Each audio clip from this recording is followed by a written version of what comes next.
Itu yang aku coba kemarin, aku nyalakan. Itu botol ini dengan kaleng ini lepas. Kenapa? Karena waktu itu aku ngelemnya cuma sedikit. Nah sekarang aku lem banyak, aku tambah solasi warna hitam. Aku harap ini jauh lebih kuat. Langsung aja dicoba ya.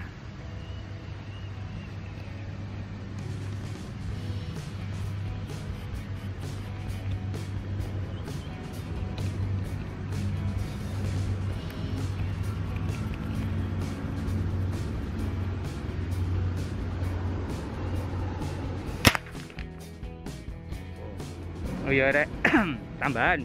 Ini adalah kaleng parfum Axe, kaleng yang paling keras yang pernah aku temui. Ketika aku coba untuk melubangi ini, wangel temenan. Gorek, pelubangannya nggak tuntas, saringannya nggak tuntas. Jadi aku bener-bener nyerah. Soalnya kalau dipaksain, yang sini tepos. Nah, jadi sini tepos ke dalam, terus dari posisi dalam sini sebelum ini dipasang, itu aku betulin. Akibatnya ya benjol-benjol titik kira, ketok ya. Mana benjol-benjol titik.